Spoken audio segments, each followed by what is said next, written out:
मौनी अमावस्या कथा. मौनी अमावस्येला पितृदोषांपासून हे उपाय केल्यास मुक्ती मिळते. मौनी अमावस्या व्रताशी संबंधित प्रचलित कथेनुसार प्राचीन काळी कांचीपुरी नावाच्या नगरात एक ब्राह्मण परिवार राहत होता.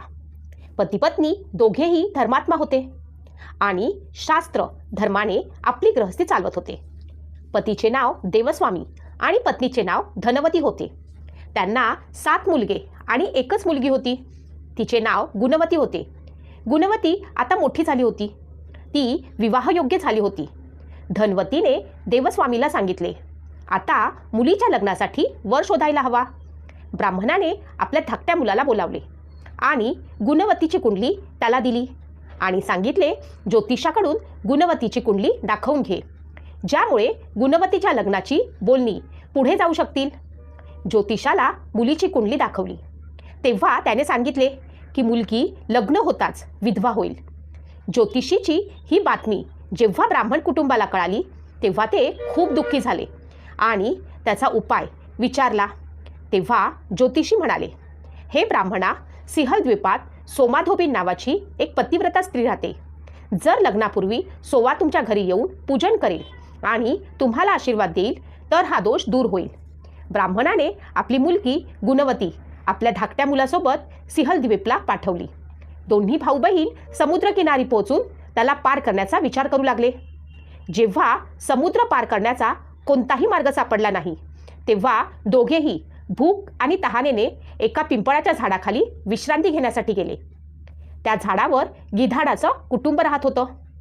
त्यावेळी घरट्यात फक्त गिधाडाची पिल्ले होती. ती सकाळपासून भाऊ बहिणींच्या बोलण्याकडे आणि कृतींकडे पाहत होती. संध्याकाळी जेव्हा गिधाडाची आई पिल्लांसाठी अन्न घेऊन घरट्यात आली तेव्हा पिल्लांनी झाडाखाली झोपलेल्या भाऊ बहिणींची कहाणी आईला सांगितली. त्यांचे बोलणे ऐकून गिधाडाच्या आईला दोन्ही भाऊ बहिणींवर दया आली आणि पिल्लांच्या आग्रहाखातर ती म्हणाली, तुम्ही काळजी करू नका, मी त्या दोघांना समुद्र पार करण्यासाठी मदत करेन. मुलांना आईचे बोलणे ऐकून आनंद झाला. तिने मुलांना जेवू घातले आणि ती दोन्ही भाऊ बहिणींकडे आली आणि म्हणाली, मी तुमच्या समस्या समजून घेतल्या आहेत, तुम्ही काळजी करू नका, मी तुमच्या समस्येचे निदान करून तुम्हाला सोमाधोबिनीकडे पोहोचवून देईन. गिधाडाचे बोलणे ऐकून दोन्ही भाऊ बहिणींचे मन आनंदित झाले आणि त्यांनी जंगलात उपलब्ध असलेली कंदमुळे खाऊन रात्र काढली. सकाळ होताच गिधाडानं दोन्ही भाऊ बहिणींना समुद्र पार करवून सिंहल द्वीपात सोमा धोबिनीच्या घराजवळ पोहोचवले. गुणवती सोमा धोबिनीच्या घराजवळ लपून वास्तव करू लागली. दररोज सकाळी उठण्यापूर्वी गुणवती सोमाचे घर आणि अंगण सारवून ठेवत असे. एके दिवशी सोमाने आपल्या सुनांना विचारले, दररोज सकाळी आपले घर कोण सारवून ठेवते आहे? सुनांना वाटले आता आपले कौतुक होणार आहे, म्हणून त्यांनी सांगितले, आमच्याशिवाय हे काम कोण करणार? पण सोमाने सुनांच्या बोलण्यांवर विश्वास ठेवला नाही आणि हे जाणून घेण्यासाठी ती संपूर्ण रात्र पहारा देत बसली. कोण आहे जो दररोज सूर्यास्तापूर्वी आपलं घर छान सारवून ठेवतो? हा विचार तिच्या मनातून जात नव्हता. तेवढ्यात सोमानं पाहिलं की एक मुलगी तिच्या अंगणात आली आणि अंगण सारवायला लागली. सोमा गुणवतीकडे गेली आणि तिला विचारू लागली, तू कोण आहेस आणि का दररोज सकाळी माझ्या घराचे अंगण सारवून ठेवते आहेस? गुणवतीने आपली सगळी कहाणी तिला सांगितली. गुणवतीचे बोलणे ऐकून सोमा म्हणाली, तुझ्या सौभाग्यासाठी मी तुझ्यासोबत नक्कीच येईल. सोमाने ब्राह्मणाच्या घरी येऊन पूजा केली. पण विधीचे विधान कोण टाळू शकतो? गुणवतीचा विवाह होताच तिच्या पतीचा मृत्यू झाला. तेव्हा सोमाने आपले सर्व पुण्य गुणवतीला दान केले. सोमाच्या पुण्यानं गुणवतीचा पती जिवंत झाला. पण पुण्याच्या कमतरतेमुळे सोमाच्या पती आणि मुलांचा मृत्यू झाला. पण सोमाने आपले घर सोडण्यापूर्वी सुनांना सांगितले होते की माझ्या परतण्यापूर्वी जर माझ्या पती आणि मुलांना काही झाले तर त्यांचे शरीर सांभाळून ठेवा. सुनांनी सासूबाईंची आज्ञा मानून सर्वांचे शरीर सांभाळून ठेवले. सोमा सिंहल द्वीपला परतताना रस्त्यातच तिने पिंपळाच्या झाडाच्या सावलीत विष्णूजींची पूजा करून 108 वेळा पिंपळाच्या प्रदक्षिणा केली. त्या पुण्याच्या प्रभावामुळे सोमा घरी परतताच तिचे पती आणि मुले पुन्हा जिवंत झाली. म्हणून मौनी अमावस्या व्रत करणाऱ्यांनी ही कथा ऐकून 108 वेळा पिंपराच्या झाडाची प्रदक्षिणा करावी आणि भगवान विष्णूसह शिवजींची पूजा करावी. माघ महिन्यात तीळ, लोकरीचे कपडे आणि तूप दान करणे खूप पुण्यदायी मानले जाते. म्हणूनच मौनी अमावस्याला या वस्तूंचे दान जरूर करावे. तुम्ही खूप मोठं दान करायला हवं असं नाही, पण तुमच्या श्रद्धा आणि क्षमतेनुसार थोडं दानही करू शकतात.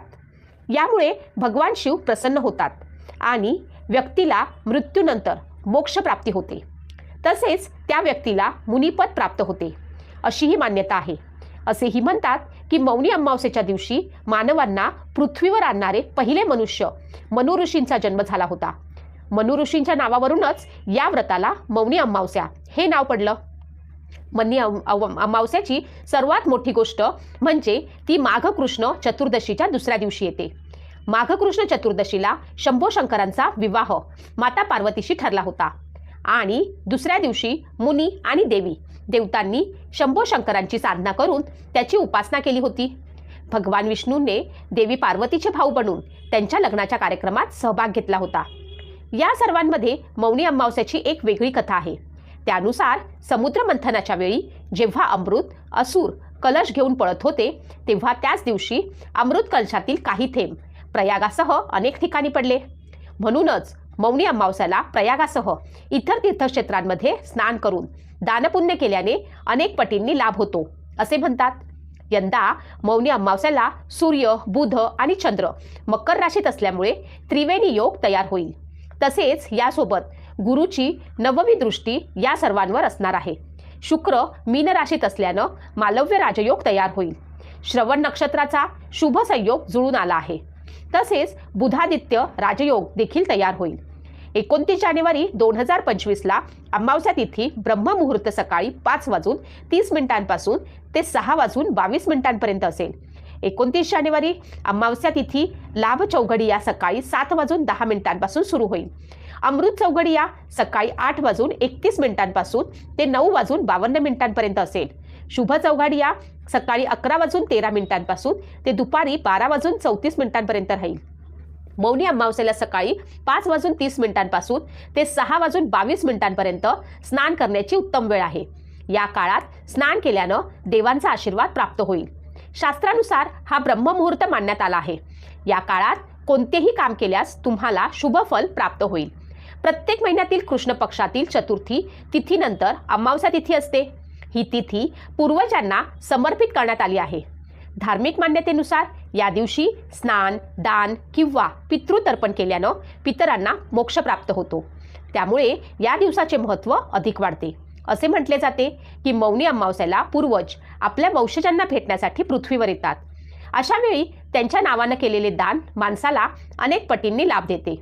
या दिवशी पितरांच्या नावानं दान आणि तर्पण केल्यानं पितरांना आशीर्वाद घरातील सदस्यांवर सदैव राहतो. ब्राह्मण आणि गरिबांना अन्नदान करून पितरांना प्रसन्न